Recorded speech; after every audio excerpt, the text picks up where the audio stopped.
क्या राष्ट्रपति भी इंदिरा गांधी की निंदा करेंगी? क्या राष्ट्रपति भी पूर्व प्रधानमंत्री इंदिरा गांधी की निंदा करेंगी?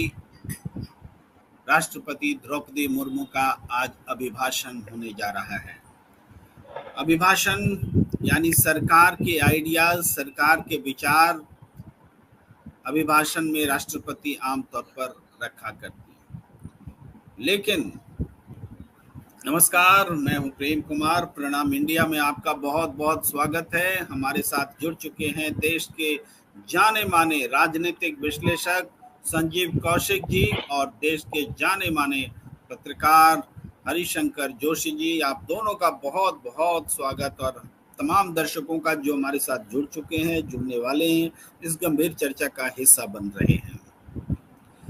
आज एक ऐसी बात हम रखने जा रहे हैं जो ना हो तो अच्छा हो और हो तो बहुत बुरा हो। और फिर हम ऐसी चर्चा रख क्यों रहे हैं? इसकी पृष्ठभूमि एक दिन पहले की घटी घटना है, जब स्पीकर ओम बिरला ने पूर्व प्रधानमंत्री इंदिरा गांधी के लिए निंदा की और कहा कि ये सदन उनकी निंदा करता है। यानी सदन के बिहाफ में उन्होंने पूर्व प्रधानमंत्री इंदिरा गांधी की निंदा की। यह अभूतपूर्व घटना है और काबिले नाबर्दाश्त है।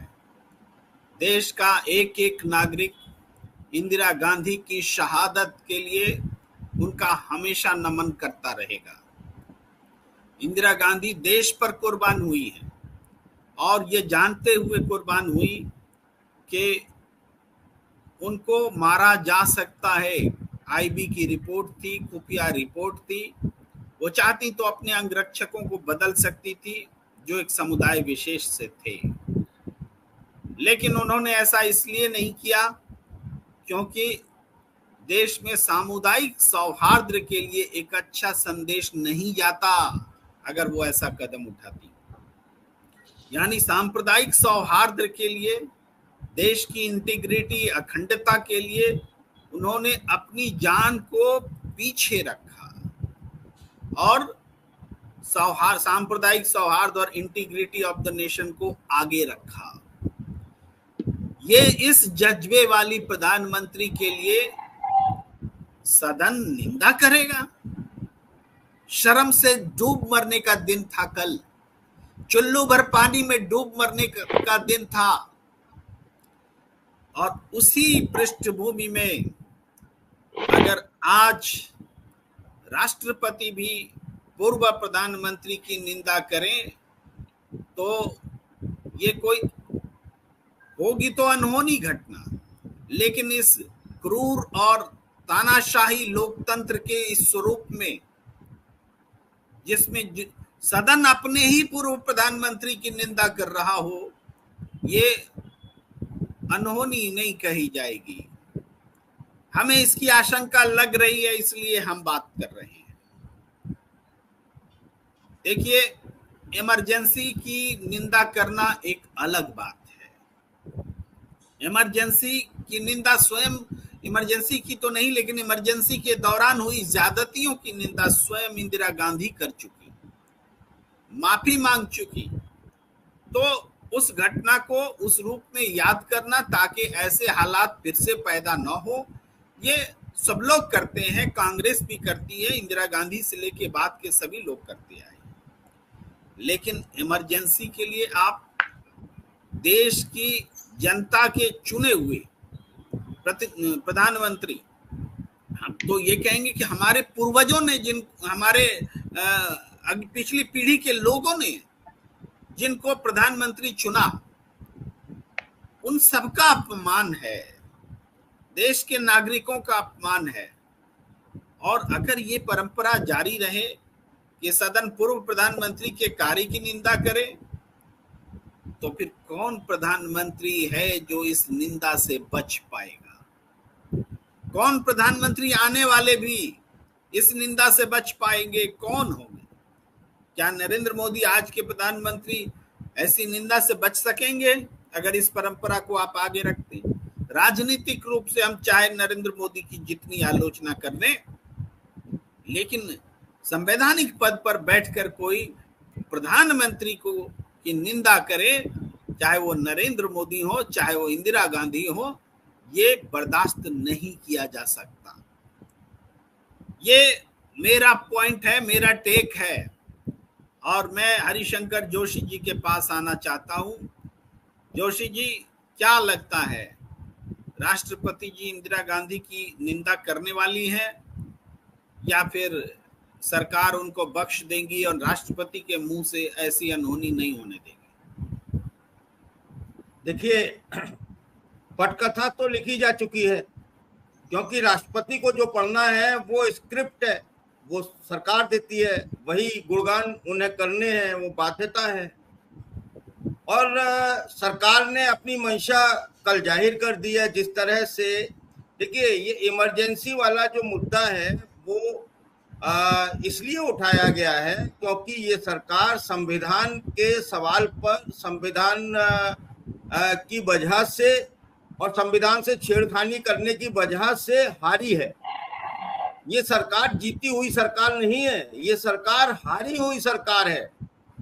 ये जोड़ तोड़ की सरकार है, हारी हुई सरकार है और ये दंभियोग की सरकार है।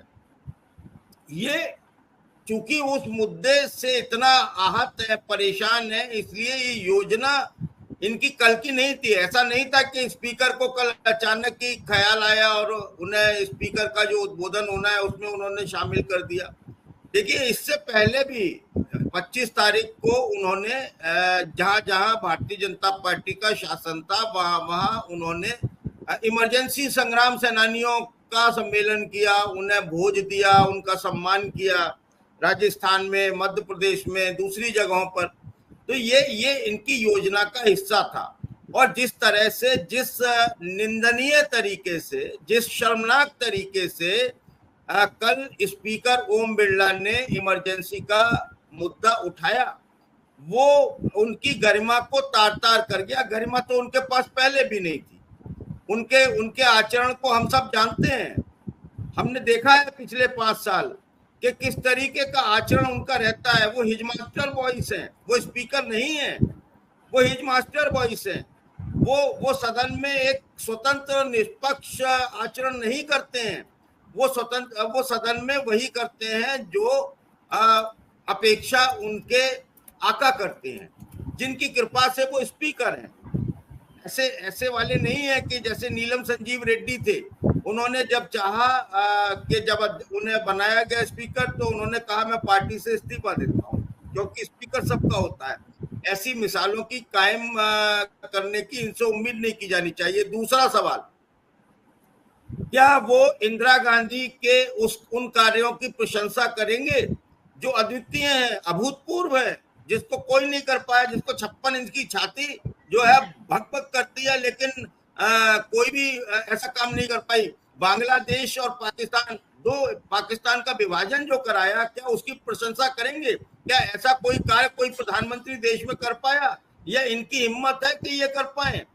ये उसकी प्रशंसा करेंगे? ये क्या मणिपुर की निंदा करेंगे? ये क्या नोटबंदी की निंदा करेंगे? ये क्या जीएसटी की निंदा करेंगे?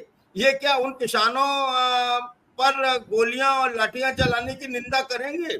ये क्या उन पहलवान बच्चियों को जो देश के लिए तमगे लेकर आई, उनके लिए वो करेंगे?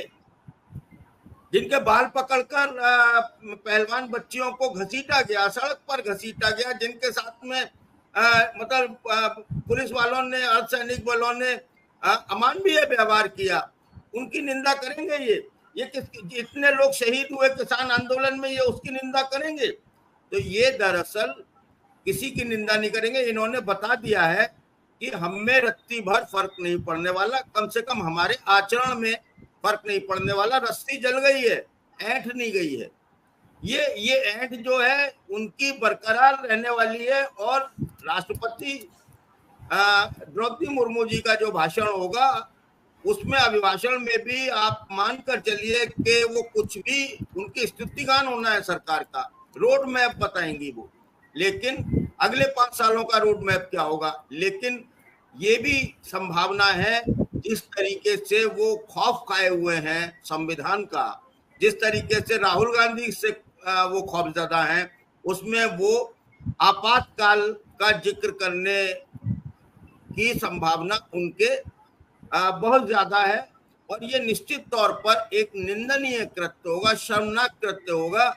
और पदों की गरिमा जिस तरह से भारतीय जनता पार्टी के शासनकाल में घटी है, चाहे वो जो गरिमामय पद होते थे, स्पीकर का पद, राष्ट्रपति महोदय का पद, ये सारे के सारे जो गरिमा पूर्ण पद थे, उनकी गरिमा को तार तार कर दिया है। और ये आगे आने वाले 5 सालों में यही तार तार करने जा रहे हैं, इसका संदेश इन्होंने कल दे दिया है। दूसरी तरफ आपने देखा कि किस शालीनता के साथ में उन्होंने अपनी बात रखी विपक्ष ने। अखिलेश यादव ने किस शालीनता के साथ में अपनी बात कही, राहुल गांधी ने किस शालीनता के साथ में बात कही।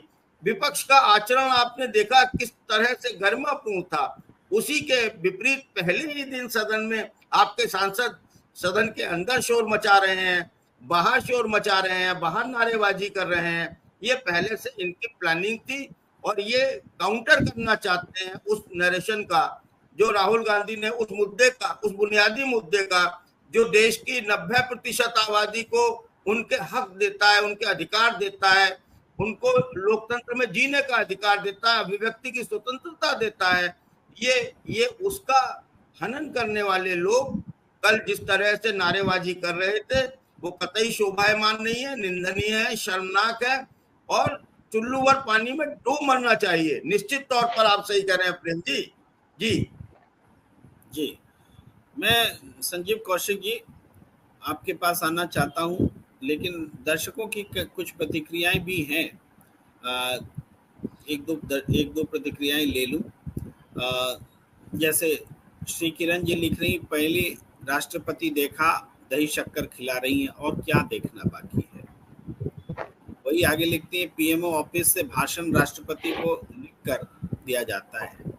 विमला बरालिया जी लिख रही हैं कि जैसे पिछले 2 टर्म में हर सवाल पर नेहरू जी को गाली दी गई, वैसे ही अब अपनी गलतियों को, अपनी नाकामियों को छुपाने के लिए ये सरकार के द्वारा इंदिरा की आपातकाल को याद करने गाली दी जाएगी, करने के नाम पर गाली दी जाएगी, ऐसा कहना। राठौर जी लिख रहे हैं, सभी संवैधानिक पदों की गरिमा जब पहले ही कर चुके हैं, गरिमा नष्ट कर चुके हैं, इनको समर्थन देकर सत्ता पर बैठाने के गुनहगार नीतीश और नायडू हैं। और मोहम्मद तहसीन जी लिख रहे हैं कि सर प्रेसिडेंट भी इंदिरा जी की निंदा करेंगी। और चंद्रभूषण जी लिख रहे हैं कि प्रेम कुमार जी दुर्गा स्वरूपा पूर्व पीएम जी, पूर्व पीएम स्वर्गीय श्रीमती इंदिरा गांधी के लिए ऐसा अपमानजनक बात सदन में स्पीकर के मुंह से किया जाना देश का दुर्भाग्य है। इस कृत्य के लिए बिरला को देश से माफी मांगनी चाहिए। जी, सुमित कुमार जी लिख रहे हैं, मुर्मू जी का भाषण तो पीएमओ से ही लिखा जा रहा होगा, बस ये उम्मीद है कि राष्ट्रपति जी नारी सम्मान को याद रखेंगे। और शमिता दासगुप्ता जी लिख रहे हैं, absolutely horrific, is this a government और ठगरी? I have seen Indira Gandhi was in India when she was assassinated. We were all shocked. To bring a woman who was mercilessly murdered is a blasphemy. तो ये सारी प्रतिक्रियाएं लगातार आ रही हैं, बाकी प्रतिक्रियाएं हम लेते रहेंगे, लेकिन आपके पास आना चाहता हूं संजीव कौशिक जी कि 50 साल पहले की घटना है। कितनी सरकारें आई, कांग्रेस की भी, गैर कांग्रेस की भी, देश की किसी भी सरकार ने, किसी भी राजनीतिक दल ने इंदिरा गांधी पर पर्सनल होकर अटैक करना जरूरी नहीं समझा। राजनीति तो होती है, राजनीति में आलोचनाएं होती है, लेकिन स्पीकर पद पर बैठकर अगर पूर्व प्रधानमंत्री की निंदा की जाए और कहा जाए कि ये पूरा सदन उनकी निंदा करता है, तो स्पीकर तो पूरे सदन का प्रतिनिधित्व कर रहे हैं ना, पक्ष विपक्ष दोनों। अरे पाकिस्तान की निंदा करता है सदन, तो इसका मतलब होता है कि देश का सत्ता और विपक्ष दोनों मिल करके पूरा देश उसकी निंदा कर रहा है।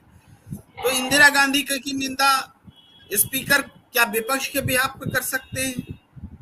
क्या पूरे देश की जनता के बिहाफ में कर सकते हैं? किसने अधिकार दिया? श्रीमती इंदिरा गांधी को जो जनमत हासिल था, उस जनमत का निरादर आज का जनादेश करेगा? ये भी बड़ा जनादेश तो विपक्ष का नहीं है, विपक्ष तो विरोध में नारे लगा रहा था। आज अगर उसी सीरीज में राष्ट्रपति से भी ये गलत करा लिया गया तो हम दुनिया में मुंह दिखाने के लायक नहीं रहेंगे।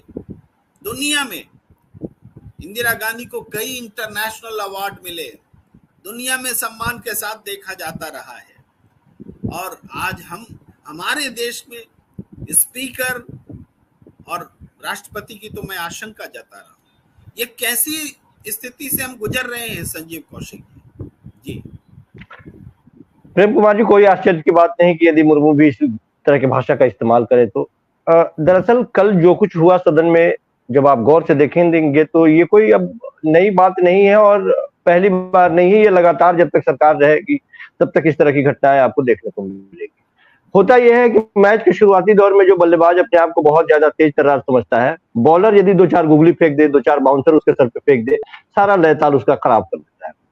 कल शुरुआती दौर में ही जिस तरह से प्रधानमंत्री जी आए और ले जाकर के स्पीकर के पद पे, अध्यक्ष के पद पर बैठाया गया उनको, उसके बाद लगातार, हालांकि राहुल गांधी ने बड़े संतुलित और सधे अंदाज में अपना वक्तव्य रखा, लेकिन जिस तरह से खास करके बिरला जी के बारे में चाहे वो अखिलेश यादव हो या बाकी लोगों ने जिस तरह से उनके तारीफ में कसीदे पढ़े, निश्चित रूप से चुभना तो स्वाभाविक था और कोई नई बात तो थी नहीं। ये सारे लोग, विपक्षी पार्टी के लोग, वही बात कह रहे थे जो उनके पिछले कार्यकाल में हुआ था। नरेंद्र मोदी जी जहां लगातार उनको इतना बड़ा पुरोधा बताने का प्रयास कर रहे थे और कह रहे थे कि ये कार्यकाल इतिहास में दर्ज, आपकी मुस्कान बड़ी बहुत बेहद खूबसूरती, जाहिर सी बात है कि विपक्ष के द्वारा ये सारी बातों के जवाब में ये बात कहना ही था कि इनका काम क्या था और क्या किस तरह से इन्होंने काम किया। हमें देखना ये होगा कि आने वाले दिनों में क्या सचमुच में उनके किसी व्यवहार में परिवर्तन दिखाई देता है, इन सब बातों का कोई असर होता है या नहीं होता है। बिल्कुल नहीं होगा। हम जानते हैं कि ये लोग किस मिट्टी के बने हुए हैं और सत्ता में बैठे हुए लोग ये तीसरी बार आने के लिए आ तो गए हैं, लेकिन जनता ने इनको नकार दिया है, जनता ने इनको बाहर का रास्ता दिखा दिया था। गठबंधन की वजह से ये टिके हुए हैं, कब तक टिके रहेंगे ये भी नहीं कह सकते हैं। इनके लिए सबसे बड़ी मुश्किल है नेहरू खानदान के लिए या गांधी परिवार के लिए, जो लोगों के मन में प्यार है और जो लोगों के मन में सम्मान है, उस सम्मान को ये तोड़ने का प्रयास करते हैं, कांग्रेस को खत्म करने का प्रयास करते हैं। लगातार 10 सालों तक राहुल गांधी या गांधी फैमिली या कांग्रेस पार्टी को खत्म करने के लिए इन लोगों ने पूरी ताकत झोंक दी, लगातार सब कुछ, क्या नहीं झोंका। एक मीडिया का टीम, एक सोशल मीडिया में टीम खड़ा कर दिया चरित्र हनन करने के लिए, चाहे वो नेहरू के बहन के साथ हो, नतनी के साथ हो, बेटी के साथ हो, राहुल गांधी के बहन के साथ हो, चरित्र हनन लगातार करते रहे और पप्पू सिद्ध करने के लिए पूरी ताकत झोंक। कांग्रेस मुक्त हिंदुस्तान का नारा इन्होंने लगा दिया। कांग्रेस इस इलेक्शन में 125 से ज्यादा कांग्रेस पृष्ठभूमि के लोगों को उन्होंने टिकट दिया, बावजूद इसके कांग्रेस पार्टी 3 अंक से छूते छूते 1 अंक पीछे रह गई। मतलब ये कि जिसको वो खत्म करने की 10 साल में कोशिश कर रहे थे, वो अपनी कम से कम दुगुने ताकत से बाहर आगे जाती हुई दिखाई दे रही। जाहिर सी बात है परेशानी तो होगी। एक राहुल गांधी अपने बदौलत पूरे फिजा को लगातार, जिसे लोग कह रहे थे कि ये मजाक है, ऐसा संभव नहीं, राहुल गांधी ने अपने बदौलत सब कुछ बदल दिया। तो जाहिर सी बात है गांधी परिवार से तो परेशानी होगी ही होगी, नेहरू परिवार से परेशानी होगी होगी। राहुल गांधी ने जिस तरह से कल शुरुआती दौर में, इससे ज्यादा शालीन तो हो ही नहीं सकता बोलते हुए जिस तरह से संबोधन किया और जो बातें उन्होंने रखी, कोई अनर्गल प्रलाप नहीं। लेकिन ये लोग आदतन इस तरह से बात करने के आदी हैं। ये इन लोगों का योगदान न शुरू में देश के राष्ट्र के तरक्की में कुछ रहा है, ना आने वाले दिनों में, ना अभी है, अब नहीं रहेगा, बिल्कुल नहीं। इनका उद्देश्य ही अलग है। जो लोग देश के आजादी के लड़ाई में अंग्रेजों पर एक ढेला फेंकने का भी जिन लोगों का रिकॉर्ड नहीं है, वो लोग उस परिवार पे या उस पार्टी पे आरोप लगाते हैं जिसने सब कुछ न्यौछावर कर दिया, जान तक न्यौछावर कर दिया, उस पे आरोप लगाते हैं। ये विरासत कहां से लाएंगे ये लोग? तो जाहिर सी बात है कि सामने वाले के विरासत को ध्वस्त करने की कोशिश करेंगे, ये लगातार कोशिश करें। मेरी शुभकामनाएं हैं, वो जिस तरह से कल उन्होंने किया आगे के दिनों में भी करे। देश की जनता प्रबुद्ध है और इनके इसी तरह के कारनामों की वजह से देश की जनता ने इनका कान मरोड़ा है, इनके पर कतरे हैं। और मैंने कहा कि ये 2 दिन पहले मैंने कहा था कि इस जनमत से हम बहुत ज्यादा खुश और इसलिए ज्यादा लोगों का धन्यवाद करते हैं क्योंकि इनकी पूरी कलई उतरनी जरूरी है। जाते जाते आप देखेंगे कि ये किस तरह से नंगे होके जाएंगे, ये पूरा हिंदुस्तान देखेगा। इंदिरा गांधी की ये बात कर रहे हैं और इंदिरा गांधी के लिए निंदा प्रस्ताव पूरे सदन की, ये बात बिल्कुल सही कह रहे हैं कि पूरे सदन के तरफ से एक पूर्व प्रधानमंत्री के लिए इस तरह के शब्दों का, ये तो विवेकहीन व्यक्ति भी नहीं कर सकता। वही सदन जिस सदन में बैठ करके कोई प्रधानमंत्री कभी रहा हो, वही सदन, और देश के इंदिरा गांधी और नेहरू गांधी, इंदिरा गांधी, राजीव गांधी जैसे प्रगतिशील विचारों वाले नेता के समकक्ष में खड़ा होने का प्रयास यदि करते हैं ये, तो अभी इन्हें 2 पीढ़ियों तक और इंतजार करना पड़ेगा। मुझे तो नहीं लगता, और ये जितना ईंट लगा के अपनी लंबाई लंबा कर ले, जितना जाकर के वो आनंद भवन में जाकर के उसको तोड़ फोड़ करके सारी चीजें अपनी तस्वीरों को लगाने के लिए बराबरी में चस्पा करने के लिए वो सारी कवायदे कर, लेकिन हिंदुस्तान की जनता के दिलों में जो जगह है, वो जगह बनाने में तो कम से कम मुझे नहीं लगता कि इनके जैसे व्यक्ति को कभी सफलता मिलने जा रही है। करने दीजिए कोशिश, लगातार करने दीजिए। और राष्ट्रपति की बात आप करते हैं, वो तो आएंगे तो कहेंगे कि मेरे सरकार के बाद में बाकी सरकार की वही गाथा रहेगी। तो वो तो स्क्रिप्ट सब जानते हैं कि वो वही बात कहेंगी जो अभी किसी हमारे दर्शक ने एक प्रतिक्रिया में लिखी है कि वो वही बात कहेंगी जो उनको पीएमओ से लिख के दिया जाएगा। ये बात बिल्कुल सही है, हैसियत ही नहीं है कि कुछ अलग इतर बात करने की। तो ये साफ दिखाई दे रहा है कि झुंझुलाहट तो है चेहरे पे। कल जिस तरह से पहला दिन था, जिस तरह से चेहरे पर जो भाव दिखना चाहिए था, जो खुशी दिखनी चाहिए थी, जो रौब दिखता था, वो सारी चीजें एक तरफ वो झुंझुलाहट खींच और साफ दिखाई दे रहा था कि अपने आप को वो कोशिश कर रहे हैं कि हम सब कुछ ठीक है, अंदर खाने से मजबूत है, जो खोखला हो चुके हैं वो दिखे नहीं। लेकिन सच बात यह है कि अंदर से डरा हुआ एक ऐसा आदमी जो अभी भी अपने कामों को छोड़ करके, पिछले कार्यकाल को लेकर के, पिछले नाकामियों के बारे में चर्चा करके, लोगों को पिछले पूर्ववर्ती सरकारों को नाकाम बताते हुए अपने कामों के बारे में जिक्र करने के लिए अभी जोशी जी ने कहा कि आपको जिक्र ही करना है तो कीजिए ना, अपने ही कार्यकाल में जितने आपने काम किए हैं उसके बारे में जिक्र कर लीजिए, है किसी में हिम्मत तो उसके बारे में जिक्र कर लीजिए। देश की जनता ने कान मड़ोड़ा है, किस वजह से मड़ोड़ा है? उन्हीं फहरिस्त की वजह से जो अभी जोशी जी गिना रहे थे, तो उस पर चर्चा कर लीजिए। वो अपने कार्यकाल में किए गए किसी काम पर चर्चा नहीं करेंगे। अब उनके बाकी का कार्यकाल इसी तरह के कुत्सित प्रयासों में, छवि खराब करने के चक्कर में, और वो ये चाहते, हम भी चाहते हैं कि वो करेंगे, देश की जनता देखे कि आखिर इनका टारगेट क्या है, बच्चों के प्रति कितने सिंसियर हैं, भविष्य के प्रति कितने सिंसियर हैं, किसानों के प्रति कितने सिंसियर हैं, व्यवसायियों के प्रति कितने सिंसियर हैं, ये सब कुछ दिखे। और अमीर घरानों के प्रति कितने सिंसियर हैं, ये किसके लिए ये जीते हैं और किसके लिए ये मरते हैं, ये सब कुछ लोगों को दिखना चाहिए। जाते जाते इनकी कलई उतरनी चाहिए, करने दीजिए उनको, कोई फर्क नहीं पड़ता। सूरज की तरफ मुंह ऊपर करके थूकने से वो थूक अपने ही चेहरे पर गिरता है। ये इनको भी ये बात समझनी चाहिए कि किसके बारे में क्या बात कर रहे हैं और कहां बैठ के बात कर रहे हैं। निश्चित तौर पे क्योंकि सत्ता संख्याओं का खेल है, राहुल गांधी ने भी ये बात कहा कि निश्चित तौर पे संख्या आपके पास है, आप सत्ता में है, पावर आपके पास है, लेकिन देश की जनता का प्रतिनिधित्व हम कर रहे हैं।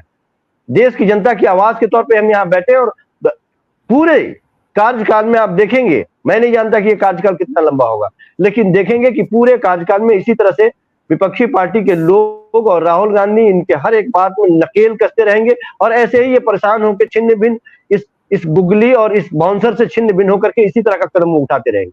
लोगों को पता चल चुका है कि ये क्या करने वाले हैं, देखिए क्या करते हैं ये। प्रेम कुमार जी, संजीव जी, एक बात जो अब तक आ रही है वहां से मैं बढ़ता हूँ, बात को बढ़ाता हूँ, हरिशंकर जोशी जी के पास आता हूँ कि ये तो सच है कि सरकार का लिखा हुआ भाषण ही राष्ट्रपति पढ़ती हैं, जो अभिभाषण कहलाता है।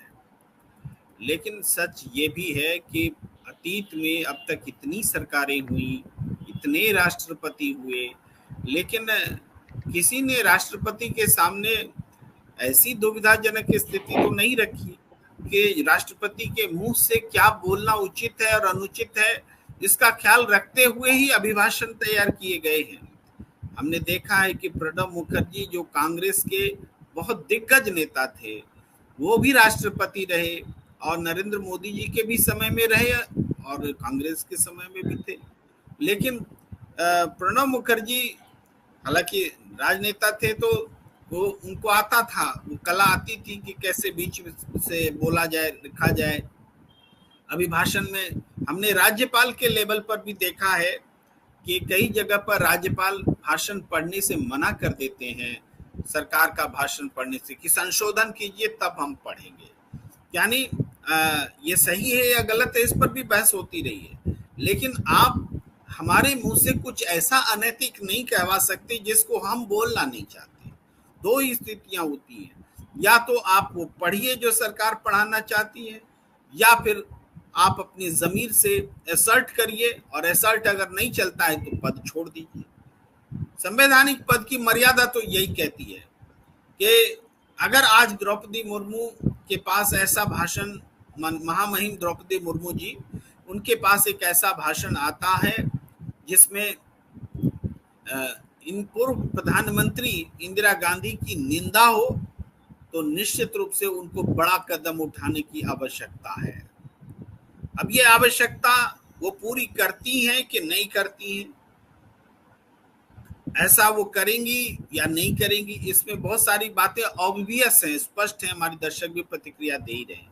लेकिन जोशी जी, ये वक्त तो है इस बात पर विचार करने का कि ऐसी स्थितियों से कैसे लड़ा जाए, कैसे इसका मुकाबला किया जाए कि अपने ही प्रधानमंत्री के खिलाफ हमारे ही सदन पर बैठे हुए पीठासीन पदाधिकारी, संवैधानिक संस्थान के प्रमुख पूर्व प्रधानमंत्री के खिलाफ कुछ निंदा जैसी बातें ना करें। देश की ओर से ये बातें होती हैं, इसीलिए सवाल महत्वपूर्ण है, क्योंकि ये जो भी बोलेंगे देश की ओर से माना जाएगा। तो देश कैसे पूर्व प्रधानमंत्री इंदिरा गांधी की निंदा कर सकता है? जी जोशी सर, दही बूरा खिलाने वाली प्रधानमंत्री से आप क्या उम्मीद करते हैं?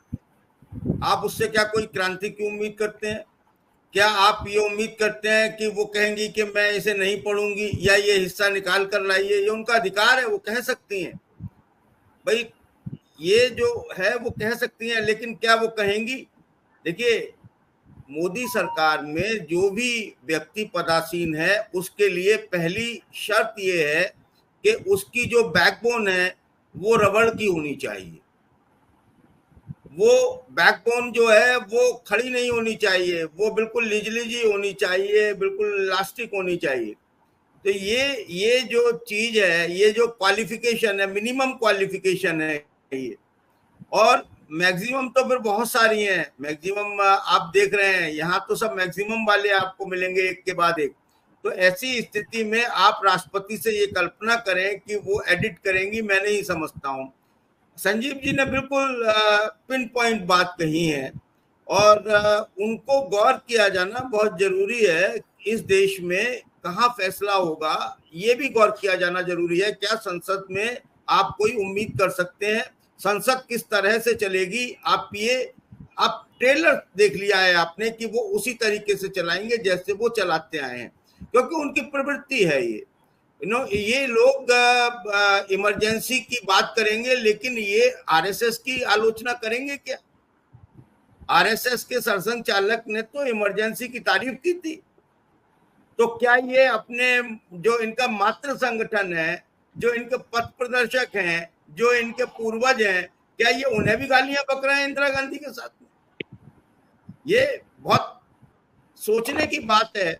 और फिर देखिए, किसी के अगर आइडियोलॉजी हो तो ये समझ में आता है कि ये करेंगे। इनके आइडियोलॉजी क्या रही है, चाहे संघ हो या हाँ जी जी जोशी जी, मैं लक्ष्मी नारायण जी ने जो बात लिखी है, बहुत महत्वपूर्ण बात लिखी है, वहां से आपको जोड़ना चाहता हूं सवाल लेकर। लक्ष्मी नारायण जी का कहना है कि attack on emergency is an indirect attack on RSS by Modi and his team. Also a message to Bhagwat that Modi is not dependent on RSS. Also a message to RSS backed MPs. मैं थोड़ा सा और इसमें जोड़ते हुए आता हूँ, थोड़ा सा वो ये कि जो इमरजेंसी आई थी तो इमरजेंसी की तारीफ आरएसएस भी कर रहा था। इंदिरा गांधी के भाषणों की तारीफ में चिट्ठियां लिख रहे थे देवरस जी जेल से, वो भी एक फैक्ट है। और बोल रहे थे कि आरएसएस तो आपका सहयोग करने के लिए तैयार है, इमरजेंसी का समर्थन करता है, आपने सही कदम उठाया है। ये सारी बातें आरएसएस का है, लिखित दस्तावेज है। बाला साहब ठाकरे, उन्होंने भी इमरजेंसी का समर्थन किया। अब क्यों किया अलग बात है, वो स्पष्ट था भाई समर्थन करिए, नहीं तो जेल आप भी जाएंगे, सारे लोग जा रहे हैं आप भी जाएंगे। अब जेल जाने से बचने के लिए सही उन्होंने समर्थन किया था। कम्युनिस्ट पार्टी ऑफ इंडिया, उसने सीपीआई ने भी समर्थन किया था। तो ये लक्ष्मी नारायण जी का जो सवाल है, क्या वहां भी है टारगेट, निशाना वहां भी है मोदी सरकार का? जी, मैं लक्ष्मी नारायण जी की बात से सहमत नहीं हूं सर। लक्ष्मी नारायण जी ने जो कहा है वो उन्होंने एक वो फौरी बात कही है जो ऊपर से दिखाई देती है, जो वास्तविक है नहीं। मैं संघ को और भाजपा को अलग अलग चश्मे से नहीं देख पाता हूं आज। ये सारी नूरा कुश्ती है, ये आयुष है, ये एक दूसरे को किसी तरीके से एक चीज बची रहे।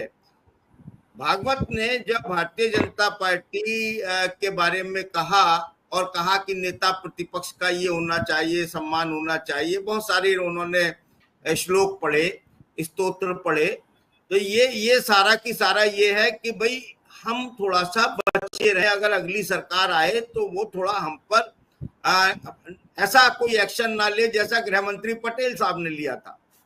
जैसे ही देखिए ये कितनी बड़ी बड़ी प्रतिमाएं पटेल साहब की लगाया करते थे, क्योंकि इनके पास अपना कोई आइकन नहीं है, इनके पास कोई अपना स्वतंत्रता संग्राम सेनानी नहीं है, इनके पास में तो सिर्फ चापलूसों की फौज है। अब जैसे ही वो बात और सामने आई कि पटेल साहब ने तो प्रतिबंध लगा दिया था, तो इसके बाद में धीरे धीरे जो पटेल साहब का, सरदार पटेल का भूत था वो इनकी खोपड़ी से उतरना शुरू हो गया।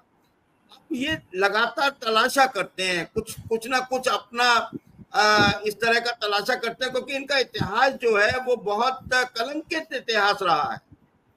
इन्होंने हमेशा जो है हुकूमत के सामने सरेंडर किया है, वो हुकूमत चाहे गोरों की हो चाहे वो कालों की हो, चाहे वो अंग्रेजों की हुकूमत थी चाहे उसके बाद आई हिंदुस्तानियों की अपनी हुकूमत थी।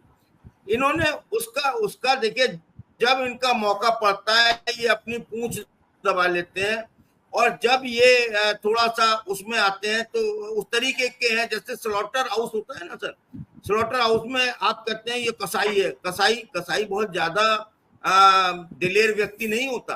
कसाई क्या काम है, वो तो बंधे हुए मूक जो पशु होते हैं उन पर उनका कत्लेआम करता है। ये जब वो कोई बहादुरी नहीं करता, ये लोग भी बहादुर नहीं है, ये लोग बहादुर नहीं है किसी भी तरीके से, ये लोग तो बहुत डरपोक लोग हैं और एक कायर लोग हैं। और जो डरपोक आदमी होता है, डरा हुआ आदमी होता है, वो इस तरह से दिखाता है बाहर कि मेरा सीना जो है वो 56 इंच का है, मेरा ये है, एक मैं ना झुका हूं ना झुकूंगा, मैं ना खाया है ना खाऊंगा। अरे भाई सारा तो खिला दिया, बचा क्या है, छोड़ा क्या है, अब जो बचा हुआ है वो भी खिला पिला के जाएंगे। ये सरकार जितने दिन टिकी हुई है ये दो काम कर रही है। एक तो ये कि जो बच गया है उसको भी लूट लो, उसे भी बेच दो, उसे भी बिकवा दो, और दूसरा ये कि अपने जो चिन्ह हैं, अपने जो गुनाह के निशान हैं, उनको साथ में रफा दफा कर दो। तो ये सरकार इस काम में जुटी हुई है। आप तय मान लीजिए कि ये सरकार बहुत ज्यादा दिन चलने वाली सरकार नहीं है। नायडू और नीतीश जानते हैं, दोनों जानते हैं कि सबसे पहला बार जो होगा वो उन पर होगा, सबसे पहले उनकी कमर में खंजर भोंका जाएगा और सबसे पहले उनके तोड़कर अपने 272 पूरे करने की कोशिश की जाएगी। और ये मानेंगे नहीं, इन्हें 272 अपना आंकड़ा चाहिए, ये बिना तोड़ फोड़ के बिना उसके मानेंगे नहीं। और यहीं से बात जो है बिगड़ना शुरू होगी, और जिस दिन बात बिगड़ना शुरू होगी उस दिन आप देखिएगा कि मोदी साहब की दोनों बैसाखियां इधर पड़ी होंगी, वो उधर पड़े हुए होंगे। ये भविष्य है, ये लिखा हुआ है, पहले से लिखा हुआ है। मैं बिना किसी ज्योतिषी आधार के कह रहा हूँ, ये मतलब आप ये मत मानिएगा कि हरि जोशी बोल रहे हैं तो कोई ज्योतिषी बोल रहा है। मैं जो परिस्थितियों का आकलन कर पा रहा हूँ, जो मैं विश्लेषण कर पा रहा हूँ, मैं उसके आधार पर प्रेम जी बोल रहा हूँ। आप ये मान के चलिए कि ये सरकार किसी भी हालत में सुधरने वाली नहीं है। ये परखनली में 6 महीने भी अगर पड़ी रहे सीधी तो भी ये निकलेगी तो टेढ़ी ही निकलेगी, मैं बस तौर पर कह रहा हूं। और इस समय आप आगे आगे देखेंगे कि इनके सामने क्या क्या मुसीबतें आने वाली हैं। ये पार्लियामेंट में अपना कोई विधेयक पास नहीं करा पाएंगे, ये सिर्फ हो हल्ला कर सकते हैं, ये 1 घंटे में ये भ्रांतियां फैला सकते हैं, ये भ्रम फैला सकते हैं। इनके अंदर ये महारत है कि 1 घंटे के भीतर जो है ये पूरी दुनिया में गणेश जी को दूध पिलवा सकते हैं, ये इनकी महारत है। और जब इनका बनाया हुआ मंदिर चुचा जाता है, जब उसमें दरारें आ जाती हैं, जब ये प्रभु राम को भी धोखा देते हैं। आपने देखा महाकाल का जो इन्होंने कराया था, वो मूर्तियां किस तरह से एक आंधी तूफान में उड़ गई थी, वो टूट गई थी। कैसा काम हुआ था? पुल बह रहे हैं, 1 महीने में 3 पुल, नीट की परीक्षाएं। तो इनके ये इन्हें तो देना चाहिए, माफी मांगनी चाहिए देश से, इमरजेंसी के लिए नहीं, इन्हें माफी मांगनी चाहिए। जो 1 महीने में बिहार के 3 पुल गिरे हैं, इन्हें माफी मांगनी चाहिए थी मोरवी के पुल के लिए, इन्हें माफी मांगनी चाहिए मणिपुर की हिंसा के लिए, इन्हें माफी मांगनी चाहिए अपने कृत्यों के लिए। ये लेकिन उसे नहीं मानेंगे, ये उल्टा वार करेंगे, ये दिखाने के लिए जिस तरह कमजोर आदमी जो होता है वो हमेशा ऑफेंसिव नजर आता है आपको, और जो फलों से लदी हुई डाली होती है वो आपको झुकी हुई नजर आती है। कल आपने राहुल गांधी को देखा किस विनम्रता के साथ में, किस मतलब भाषा के साथ में उन्होंने अपना वक्तव्य दिया। और ऐसा नहीं है कि उन्होंने कोई संकेतों में उन्होंने सब साफ कर दिया। अखिलेश को देखिए कितनी खूबसूरती के साथ उसने अखिलेश ने संसद में कहा, कल पूरे देश उसकी तारीफ कर रहा था। बोले आपके पीछे जो दरारें हैं वो उसमें सीमेंट भरा हुआ नजर आ रहा है। मतलब आप देखिए प्रतीकों को, व्यंगों को समझिए। मैं तो अभिभूत हो गया अखिलेश की उस भाषा से कि ये तो अखिलेश का साहित्यिक अवतार है। ये उसने अखिलेश ने कहा कि हमारे यहाँ तो आसन बहुत ऊंचा था और अध्यक्ष का आसन बहुत ऊंचा है, आपका तो बहुत नीचा आसन है। मैं तो हैरान रह गया देखकर, और मैं चाहता हूं, मेरी कामना है कि आसन बहुत ऊंचा हो। तो ये जो बात है, आसन बहुत ऊंचा हो, इसका मतलब ये है कि आपका जो कृत्य है, आपका जो आचरण है, वो आपको ऊंचाइयों पर ले जाएगा। आपका जो आचरण पिछली बार था, बोले निष्कासित मत कीजिएगा, तो इससे ज्यादा और आदमी, लेकिन जिसकी उतर गई लोई उसका क्या करेगा कोई। प्रेम जी, इनकी तो लोई उतर चुकी है। ये मतलब दिखाई देते हैं वस्त्रों में, अच्छी ड्रेस में, ये वो, लेकिन ये एक तरीके से इनका पूरा कलई उतर चुकी है इनकी, ये नंगे हो चुके हैं अगर देशज भाषा में कहूं तो। जी प्रेम जी। जी देखिए, हमारे दर्शक भी लगातार प्रतिक्रिया दे रहे हैं, और प्रमोद मांकर जी लिख रहे हैं, कहाँ राजा भोज, बीजेपी आरएसएस एक दूसरे को पीठ खुजाते रहते हैं। और बिमला बरालिया जी लिख रही हैं कि ओम बिरला ने हम राजस्थानियों का बार बार को शर्मिंदा किया है। श्री किरण जी लिख रही हैं कि राहुल गांधी जी विपक्ष नेता बने तो दही शक्कर खिला सकते राष्ट्रपति, या सिर्फ टपोरी जैसा पीएम को ही दही शक्कर। और विमला बरालिया जी का कहना है कि इंडिया गठबंधन की सरकार बने तो इनकी पिछले 10 सालों के असफलताओं पर रोज एक निंदा प्रस्ताव लाया जा सकता है। अगर ऐसी परंपरा बनेगी तो ऐसा हो सकता है, विमला बरालिया जी बता रही हैं। बाबूलाल शर्मा जी लिख रहे हैं कि सबको नमस्कार, आपको भी नमस्कार हम तीनों की ओर से। डरो मत वाली बात पर कायम रहेंगे, डरो मत वाली बात पर बिल्कुल। डरो मत ने तो बहुत तेजी से काम किया है, विपक्ष में, सत्ता पक्ष में भी काम किया है, जनता के बीच भी काम किया है, सब लोग अब बोल रहे हैं। श्री किरण जी कह रहे हैं नायडू नीतीश अभी भी वक्त है फ्लोर टेस्ट में कुछ करके। बाबूलाल शर्मा जी लिख रहे हैं परस्पर नमस्कार करते हुए बिमला जी को कि जय श्री राधे कृष्णा, आपस में अभिवादन।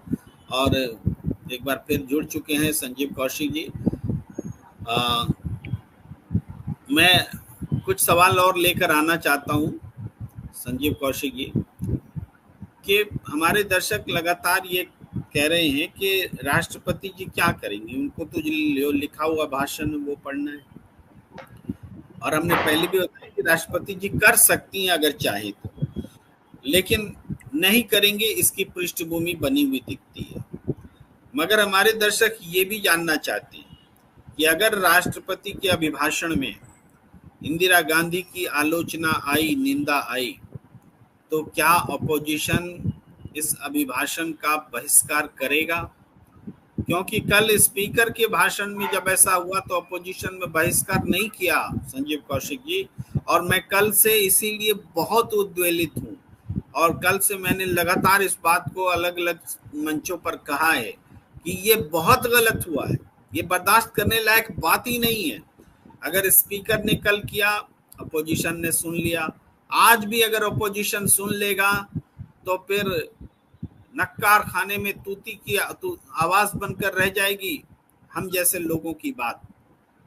देश के आम लोग जो लगातार प्रतिक्रियाएं दे रहे हैं, सब लोग कह रहे हैं इंदिरा गांधी का अपमान कैसे कर सकता है सदन, राष्ट्रपति कैसे कर सकते हैं, कोई सरकार कैसे कर सकती है।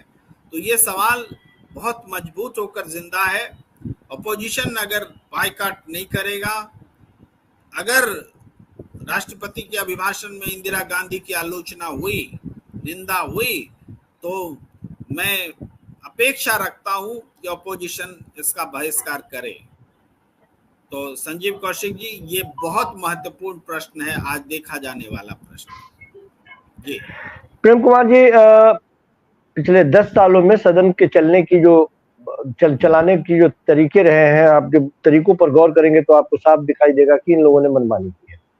ये बात भी बिल्कुल सही है कि पिछली 2 बार में विपक्ष भी मजबूत नहीं रही है। विपक्ष अपने आप से लड़ती हुई दिखाई दे रही थी, जिसके वजह से विपक्ष मजबूती से किसी भी बात का विरोध नहीं कर पा रही। आज परिस्थितियां बदली हुई, विपक्ष पलायन करने के भी मूड में नहीं है, विपक्ष बख्शने के भी मूड में नहीं है, विपक्ष तटस्थ होकर आईना दिखा के और लड़ने के मूड में है। इस बार बिल्कुल अलग तेवर में, और ऐसा इसलिए भी है क्योंकि विपक्ष ये बात अब समझ चुकी है कि देश की जनता हमारे साथ है और जनता इन लोगों की कारगुजारियों से त्रस्त है। हमें जनता, विपक्ष, कई बार ऐसा होता है कि जब आप प्रचंड बहुमत की सरकार देखते हैं लगातार दूसरी बार में, लोगों ने ही तो बहुमत दिया था, तो ऐसा लगने लगता है कि शायद हमसे कोई चूक हो रही है, हमें पसंद नहीं कर पा रहे हैं लोग। लेकिन इस बार विपक्ष के जेहन में ये बात बैठ गई है कि जनता के अंदर जो खलबली मची हुई है, जो जनता उद्वेलित है, जनता चाह रही है, छटपटा रही है कि इनके हम इस तरह के कारनामों से बाहर निकले और इनको किस तरह से इनको सबक सिखाया जाए। विपक्ष ये बात समझ चुकी है, तो विपक्ष इस समय पलायन नहीं करेगी, विपक्ष लड़ेगी इस बार, और लड़ेगी ही नहीं, इनको पछाड़ेगी भी। और सदन में कहीं से भी कोई गैप, इसीलिए मैंने कहा कि कल शुरुआती दौर में ही जिस तरह से विपक्ष ने अपने तेवर दिखाए हैं, निश्चित तौर पर टकराहट, और उस टकराहट में जो लय ताल बिगड़ने की बात मैं कर रहा हूं, वो लय ताल बिगड़ना स्वाभाविक है। अभी तक सदन में देखा है कि विपक्ष वॉकआउट कर गए, थपकी बजाई, कानून बन गया, बिल पास हो गए। अनेकों उदाहरण है जिसपे कोई चर्चा नहीं, कि जिसपे कोई बात नहीं, किससे कोई सहमति नहीं, अपनी मर्जी की करते रहे। इस बार अपनी मर्जी की नहीं चलने वाली। इस बार नकेल कसने वाली। तो निश्चित तौर पे अब हम जैसे लोगों के लिए ये दुखदाई तो है ही सुनने के लिए कि किस तरह से पूर्व प्रधानमंत्री के बारे में जो शब्द इस्तेमाल किए जा रहे हैं, वहां अनेकों लोगों के साथ इस तरह की, ये कोई नई बात नहीं है। ये कोई ये वही बिरला जी है ना, जब विधूड़ी बैठ करके किसी एक सब धर्म विशेष के लोगों के साथ कौन कौन से शब्द का इस्तेमाल कर रहे थे। बेशर्मी की पराकाष्ठा थी। इनको फूलों का हार मिलना चाहिए, इनके उस कार्यकाल के लिए इनको तारीफ मिलनी चाहिए। एक शब्द भी जुबान से निकला क्या? बाहर करने की हिम्मत रख पाए क्या? सस्पेंड करने की हिम्मत रख पाए क्या? कुछ नहीं। ये लोग पिट्ठू लोग हैं सर, पिट्ठू लोग हैं।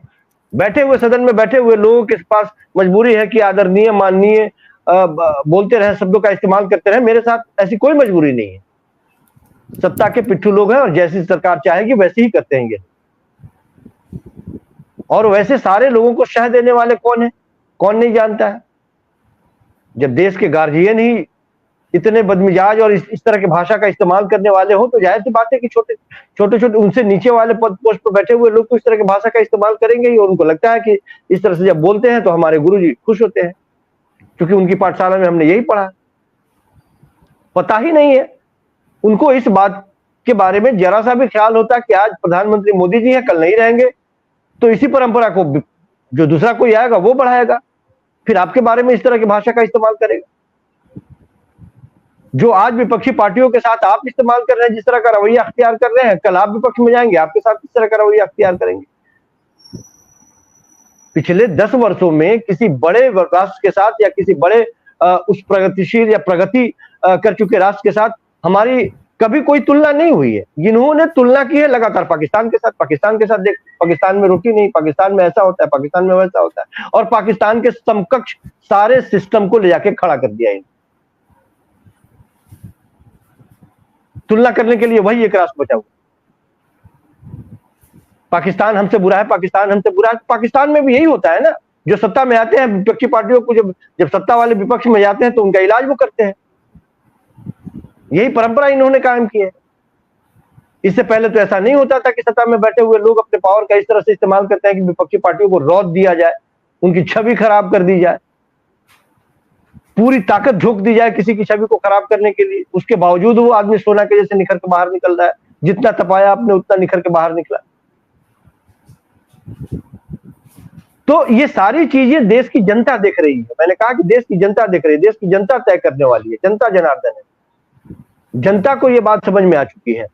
जो बोलना है इनको बोलने दीजिए, कोई फर्क नहीं पड़ता है। बोलने दीजिए, निंदा प्रस्ताव करने दीजिए, अनर्गल प्रलाप करने दीजिए। कितने दिनों तक चलेगा ये? लोगों ने देखा है, इनके कार्यकाल को देखा है, और लगातार खूब मिलना, लगातार तारीफ में। प्रधानमंत्री जी ऐसे तारीफ कर रहे थे जैसे कि लगा हो कि एक अवतारी ये, दूसरे अवतारी वो आ गए हैं। लेकिन काम को तो लोगों ने देखा है ना कि इन लोगों ने कैसे काम किया सदन में, क्यों उनको लाया गया है, किस वजह से उनको उपकृत किया गया और दोबारा उनको वो जगह मिली है, कौन सी ताकत उनके अंदर है, वो लोगों ने देखा है, हम भी जानते हैं। इसीलिए विपक्षी पार्टियों ने आईना दिखाया कि दोबारा ऐसा नहीं होना चाहिए। हम उम्मीद रखते हैं कि दोबारा ऐसा नहीं होना चाहिए। और जोशी जी जो इंगित कर रहे थे कि अखिलेश यादव ने कल सचमुच में राहुल गांधी ने जो कहा वो गरिमामयी तरीके से तो कहा। अखिलेश यादव ने बिल्कुल साहित्यिक अंदाज में, मैं चाहता हूं कि सदन आपके इशारे पर चले, न कि आप किसी और के इशारे पर चले, बाकी का लाइन आप पूरा कीजिए। उस आदमी ने जितने शानदार तरीके से अपनी बात रखी, और इशारों में पढ़े लिखे विद्वान बुद्धिमान के जैसे। तो अब इससे ज्यादा जरूरी है कि कान पकड़ के ही आपको समझाई जाए, तब आप बात समझेंगे कि आपको कहा क्या जा रहा है, आपने गलतियां क्या की है। आप दोबारा यदि इस तरह की गलती करेंगे तो आपको छोड़ा नहीं जाएगा। तो आप ठीक है, सत्ता पक्ष के लोगों ने, चूंकि बहुमत उनके तरफ से था, वो उनको बनना ही था, लेकिन फिर भी प्रतीकात्मक तौर पर विपक्षी पार्टियों ने या विपक्ष ने अपना एक उम्मीदवार भी खड़ा किया। ये प्रतीकात्मक तौर पे जो उम्मीदवार खड़ा करने की बात है, यहीं से टकराहट बोल लेने की बात है। जिन परंपराओं का वो हवाला दे रहे थे लगातार, तमाम उनके जो चाटुकार थे वो लगातार कह रहे थे कि ये गलत हो रहा है, गलत हो रहा है, गलत हो रहा है। गलत नहीं हो रहा है। ये आप समझ लीजिए कि इसके बाद के रास्ते कितने पथरीले और कंकरीले होंगे आपके लिए। आसान रास्ते नहीं होंगे प्रेम कुमार। हर एक मुद्दे पे, हर एक जगह पे जनता के साथ विपक्ष खड़ी रहेगी इस बार, और तटस्थ रूप से खड़ी रहेगी, वो पलायन करने वाली नहीं है। जो बोलना है बोलिए, सदन में ही रहेगी वो। जी प्रेम कुमार जी। विजय राम जी बहुत महत्वपूर्ण बात लिख रहे हैं कि राष्ट्रपति के अभिभाषण पर विपक्ष सेठ साठ्यम समाचरे या देशी भाषा में ईंट का जवाब पत्थर से देना चाहिए, सदन का बहिष्कार नहीं करना चाहिए। आप सबका क्या मत है? जी जोशी जी, आप इसी पर टिप्पणी करना चाह रहे हैं? जी हाँ, देखिए इन्होंने लिखा है सेठ, लिखा है, वो सेठ नहीं है, वो इस तरह से है कि सठे साठ्यम समाचरित, यानी दुष्ट के साथ दुष्टता का व्यवहार करना चाहिए। लेकिन मेरी राय इससे बिल्कुल विपरीत है। मेरा मानना ये है कि विपक्ष को उकसाना चाहता है सत्ता पक्ष, खासकर से मोदी की बीजेपी, और वो ये चाहते हैं, वो ऐसा दृश्य उत्पन्न करना चाहते हैं कि सदन में कुर्सियां फेंकी जाए, अराजकता हो, बहुत इस तरीके के दृश्य उत्पन्न हो, और फिर उसके बाद वो कह सकें कि इन्होंने सदन नहीं चलने दी, ये गरिमा में नहीं है, देखिए अराजक हैं, ये गुंडे लफंगे हैं, ये जो लड़के हैं इनकी ये मवाली हैं। फिर वो अखिलेश पर दूसरे तरीके के आक्रमण चला सकें, और ये सब वो करवाना चाहते हैं, उकसाना चाहते हैं। मुझे ये उनकी मंशा लगती है, और विपक्ष को बिल्कुल भी उकसाने वाली प्रक्रिया में नहीं, बल्कि संयम से रहकर उनकी हर बात का जवाब देना चाहिए। जब वो जवाब जो है वो पत्थर का होना चाहिए, और ईंट का जवाब पत्थर से होना चाहिए, लेकिन वो शालीनता के दायरे में होना चाहिए। और ये चाहते हैं कि संसद में इस तरह के हंगामे हो, संसद में इस तरह का दृश्य उत्पन्न हो कि इनको मौका मिल सके अपना फेस सेविंग का, और ये मुद्दों को भटका सके, मुद्दों से दूर ले जाना चाहते हैं। ये नहीं चाहते हैं कि उन पुलों पर बहस हो, ये नहीं चाहते हैं कि जो राम मंदिर की छत टपक गई उस पर बहस हो, कहें नागर शैली में बनी थी या उस शैली में बनी थी। नीट पर चर्चा नहीं करने देना चाहते हैं ये प्रेम जी। ये नहीं चाहते हैं कि भविष्य, बच्चों के भविष्य पर चर्चा हो, शिक्षा व्यवस्था पर चर्चा हो।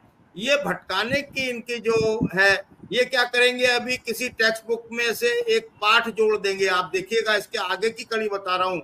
आपने जो आज कहा है कि राष्ट्रपति ऐसा करेंगी, राष्ट्रपति ऐसा कर सकती हैं, और राष्ट्रपति के अभिभाषण में होगा, राष्ट्रपति में थोड़ा भी विवेक होगा तो उसको वो हटवा देंगी, एक्सक्लूड करा देंगी, अगर थोड़ा रत्ती भर भी बचा हुआ होगा तो। लेकिन ये लोग क्या करेंगे, इसके आगे की बताता हूँ। ये टेक्स्ट बुक में इमरजेंसी एक काला अध्याय, एक कक्षा 5 के पाठ्यक्रम में, कक्षा 7 के पाठ्यक्रम में ये इस तरीके के चैप्टर जुड़वाएंगे अभी।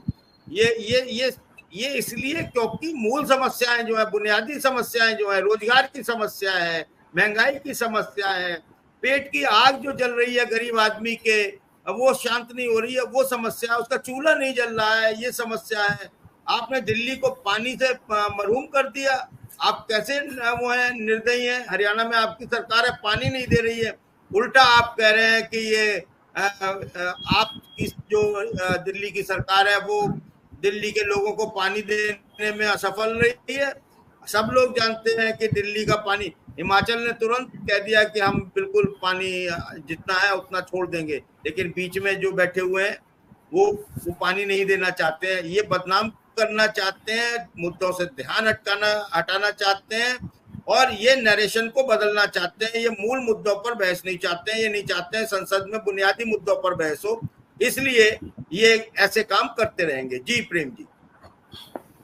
जी एक बात तो निश्चित है, जो लग रहा है कि ये सरकार मुद्दों से ध्यान बटाना चाहती है। आज देश में जो सबसे बड़ा मुद्दा पेपर लीक का है, पेपर लीक में सामने आ रहा है, स्टिंग ऑपरेशन, मीडिया के स्टिंग ऑपरेशन में सामने आ रहा है कि उत्तर प्रदेश में जो व्यक्ति पेपर लीक का मास्टरमाइंड है वो योगी आदित्यनाथ जी के साथ खड़ा मिलता है, ब्रजेश पाठक जी के साथ खड़ा मिलता है, माने सीएम, डिप्टी सीएम, और वो बातचीत में कबूल भी कर रहे हैं। लेकिन इस पर राष्ट्रीय स्तर पर कोई विमर्श नहीं है, माने मुख्य धारा की मीडिया से यह खबरें गायब हैं, जबकि इस पर तो हंगामा कटना चाहिए। लेकिन सिर्फ ये ताजा मुद्दा नहीं, बहुत सारे मुद्दे हैं। आप देखिए, अभी एनएसओ की रिपोर्ट आई कि 54 लाख लोगों की नौकरी चली गई पिछले 7 साल में। जो नौकरी में थे उनकी नौकरी चली गई। 18 लाख कारखाने बंद हो गए, छोटे मोटे कारखाने। ये बड़े मुद्दे हैं, इन पर बात नहीं हो रही, और ये सब सरकारी आंकड़े। तो लेकिन एक बात जरूर है कि ये सरकार अपनी जन विरोधी नीतियों को जारी रखे हुए है और अनर्गल प्रलाप में समय काट रही है। तो इससे जनता में गुस्सा जो है, जो बना हुआ था, जो जनादेश में भी दिखा है, वो गुस्सा अब और बढ़ेगा। अपोजिशन अपने कारण से इस गुस्सा को की दिशा अपनी दिशा में न मोड़ ले, इसके लिए सचेत है। और जिस तरीके से आप सभी ने जिक्र किया कि सदन में स्पीकर को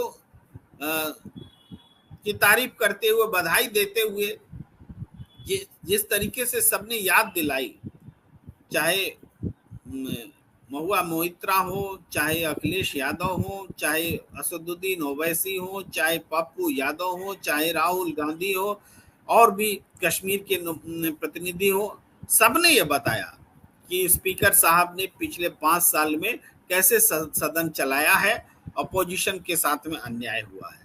तो ये उनकी तारीफ के बजाय उन पर तंज कसे जा रहे थे और सरेआम कसे गए, बताया गया, और ये उम्मीद जाहिर की गई कि आगे नहीं होगा।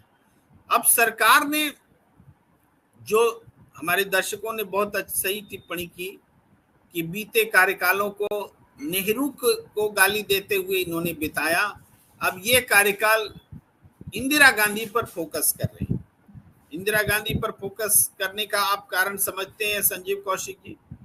चूंकि इनको तानाशाह के रूप में जनता मानने लगी है, समझने लगी है। अपोजिशन इतना कर चुका है कि अब बोलने की जरूरत नहीं, जनता मान रही कि ये तो तानाशाह है। आज अरविंद केजरीवाल जी की पत्नी ने ट्वीट किया है अब से 1 घंटा पहले, उन्होंने कहा कि मैं ईश्वर से प्रार्थना करती थी कि भगवान सबको सद्बुद्धि दे, लेकिन अब मैं प्रार्थना करती हूं कि ईश्वर तानाशाह को खत्म कर दे। आप समझ रहे हैं, बहुत बड़ी बात है। तो तानाशाह और तानाशाही आज का बहुत बड़ा मुद्दा है, और इसीलिए इस मुद्दे का काउंटर करने के लिए ये राजनीतिक नेतृत्व इंदिरा गांधी को व्यक्तिगत स्तर पर जाकर डिफेम करने में लगा हुआ है। इसमें संवैधानिक पदों का दुरुपयोग करने में भी उसको हिचक नहीं है। ये हालात हैं। एक आखिरी और कंक्लूसिव टिप्पणी संजीव कौशिक जी। देखिए प्रेम कुमार जी, निश्चित तौर पे जिस हालात की तरफ आप इशारा कर रहे हैं वो भारतीय जनता पार्टी की मन स्थिति को देखते हुए आप ये बात कर रहे हैं। सही बात है कि सारे लोग ये बात समझ रहे हैं आज के वक्त में कि भारतीय जनता पार्टी के नेता और भारतीय जनता पार्टी की सरकार अपने मनमानी करती चली आई है। 2 अपने कार्यकाल में तो यही की है, तीसरे कार्यकाल में भी उसकी कोशिश यही है। दरअसल ये लोग डरे हुए भी हैं अंदर से, जिस तरह से लोगों ने इनको बहुमत दिया है, जनता ने बहुमत दिया है, तो इनकी कोशिश ये है कि ये लगातार दिखाते रहे कि हमारे कार्यकाल पे कोई फर्क नहीं पड़ता और लोगों का अपार बहुमत उसी तरह से जनमत हमारे साथ है। तो एक संकोच में, एक सुरक्षात्मक स्ट्रोक खेलने के चक्कर में, या यूं कह ले कि उसी फ्लो में बहने की आदत जो है वो दिखाने के चक्कर में ये तमाम इस तरह की गलतियां करेंगी। गलतियां इनके स्वभाव में है, लेकिन पहले चूंकि मजबूत थे इसलिए वो करते हुए घाट बने बैठे थे। इस बार न जनता छोड़ने वाली है, न विपक्षी पार्टियां छोड़ने वाली है। इनको करने दीजिए, इंदिरा गांधी पे प्रहार करने दीजिए, नेहरू पर प्रहार करने दीजिए, कांग्रेस पर प्रहार करने दीजिए। मैंने अभी कहा कि 125 से ज्यादा कांग्रेस पृष्ठभूमि के लोगों को इन लोगों ने टिकट दिया था, उसके बावजूद कांग्रेस प्लस में गई और ये माइनस में गए। तो अब ये कुछ भी कर ले, और राहुल गांधी ने किसी भी जाते हुए व्यक्ति को कभी रोका नहीं पैर पकड़ के कि आप रुक जाइए। डंके की चोट पे उन्होंने कहा कि इस परिस्थिति में जो हमारे साथ नहीं है, निश्चित तौर पे वो कांग्रेस के साथ नहीं है, वो हमारे विचारधारा के साथ नहीं है, हम हमारे सोच के साथ नहीं है। उन लोगों को कभी रोकने का प्रयास नहीं किया। वो वहां गए, और वहां भी गए तो किस स्थिति में गए। तो जाहिर सी बात है कि जिस तरह से राहुल गांधी ने अपनी सोच सूझ समझ का परिचय दिया है और अपनी मेहनत के बदौलत जिस तरह की स्थितियां पलटी है वो साफ सामने दिखाई दे रही है। निश्चित तौर पे जो लोग ये मनसा पाले हुए थे कि विपक्ष मुक्त सरकार बनाएंगे, एक दलीय प्रणाली विकसित करेंगे, लोगों ने आईना दिखा दिया है आने वाले दिनों में और बड़े बेआबरू होकर इस कूचे से निकलने वाले हैं। हिंदुस्तान की जनता भी इंतजार कर रही है, हम भी कर रहे हैं। जो लोग इनके नीतियों के आलोचक हैं या जो लोग समझ रहे हैं कि सरोकारी मुद्दों की बात नहीं करके भरमाने का प्रयास कर रहे हैं, वो सारे लोग इस इंतजार में हैं कि ये जितनी जल्दी हो सके इसी तरह से अपने कारगुजारियों के साथ लोगों के सामने एक्सपोज हो। और इस कार्यकाल में मैं फिर दोबारा दोहरा दूं, मुझे नहीं पता कितने दिनों का होगा, लेकिन बड़े बेआबरू होकर ये इस कूचे से निकलने वाले हैं। जी प्रेम कुमार जी। जी संजीव कौशिक जी, आपने बहुत बेबाक तरीके से बिना लाग लपेट के सरल शब्दों में बातों को समझाया है। और हम जिस दौर से गुजर रहे हैं, हमें तानाशाही के खिलाफ बोलना होगा, तानाशाही प्रवृत्ति के खिलाफ बोलना होगा, लोकतंत्र के लिए बोलना होगा और किसी भी गलत को गलत कहते रहना होगा। तो आज हम उम्मीद करें कि राष्ट्रपति द्रौपदी जी के मुंह से, उनकी श्रीमुख से कोई ऐसी बात ना आए, और अगर आता भी है तो इसका प्रतिकार करने की शक्ति जनता उन तमाम अपने प्रतिनिधियों को दे जो डेमोक्रेसी की रक्षा के लिए अपना योगदान कर सके। ऐसी आकांक्षा के साथ आज की डिबेट को यहीं पर विराम देने का वक्त। अगर आपने हमारा YouTube चैनल प्रणाम इंडिया नहीं लाइक किया है, सब्सक्राइब नहीं किया है, तो आप प्लीज लाइक कीजिए, सब्सक्राइब कीजिए, शेयर कीजिए, ज्वाइन का बटन दबाइए, सदस्यता हासिल कीजिए और इस चर्चा को आगे भी अर्थपूर्ण बनाने में योगदान दीजिए। और फिलहाल हमें दीजिए इजाजत। आप सबका आभार। संजीव कौशिक जी, हरीश शंकर जोशी जी और अब तमाम दर्शकों।